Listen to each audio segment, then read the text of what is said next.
शुरुआत में तव्हांखे अहम ख़बर ॾींदासीं। पीपीएमपी सरदार खान चांडियो पंहिंजी हुकूमत ते तनक़ीद कंदे चयो आहे त सिंध हुकूमत किथे बि ॿोॾ मुतासिरनि जी वाहुर कंदे नज़र नथी अचे। वज़ीर सलाहकार प्रेस बयाननि खां सवाइ कुझु नाहिनि करे सघिया। पाणी खे वक़्त ते रस्तो ॾिनो वञे हा त शहर न ॿुॾनि हा।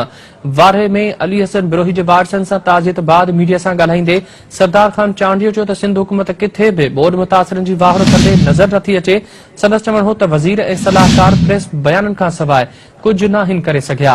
पीपीएमपी सरदार खान चांडियो चयो त पाणी खे वक़्त ते रस्तो ॾिनो वञे हा त शहर न ॿुॾनि हा। तव्हांखे अहम ख़बर ॾियूं पिया। पीपीएमपी सरदार खान चांडियो पंहिंजी हुकूमत ते तनक़ीद कंदे चयो आहे त सिंध हुकूमत किथे बि ॿोॾ मुतासिरनि जी वाहुर कंदे नज़र नथी अचे। वज़ीर ऐं सलाहकार प्रेस बयाननि खां सवाइ कुझु नाहिनि करे सघिया। पाणी खे वक़्त ते रस्तो ॾिनो वञे हा त शहर न ॿुॾनि हा।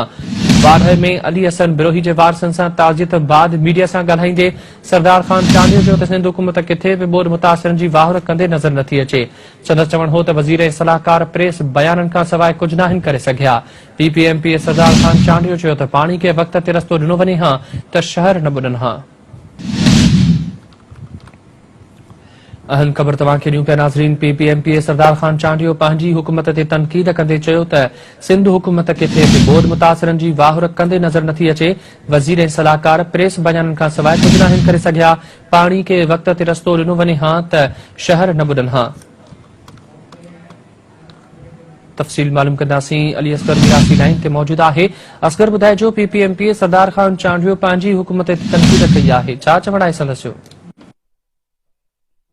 ॿुधाईंदो आहियां त ॿ ॾींहं अॻु पाणी में ॿुॾी वियल वॾे अली हसन बिरोही जे ताज़ियत जे तले ते बिरोही पंप ते पीपीएमपी सरदार खान चांडियो जेको आहे उहो ताज़ियत करणु पहुतो आहे।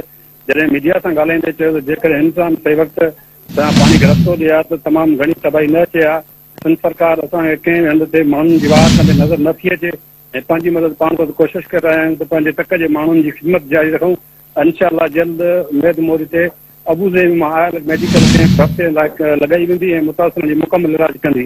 ॿ ॾींहं अॻु नसराबाद में गोदाम ते उन ई माण्हुनि दरख़्वास्त ॾेई छापो आहियूं जिन हिन वक़्त ताईं कंहिं बि क़िस्म जी मुतासिरनि जी मदद ऐं वार नाहे कई। जेके ख़ीमा हथ कया विया मुंहिंजी कोशिशि सां अबूज़ेब मां 2200 जेके अरबा मां आयल हुया उहे ख़ीमा हथ कया विया आहिनि जेके असांजी ज़ाती कोशिशि सां आयल हुया।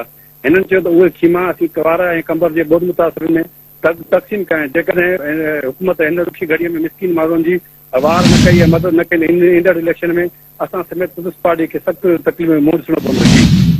ठीकु आहे असगर, महिरबानी तफ़सील ॾियण लाइ।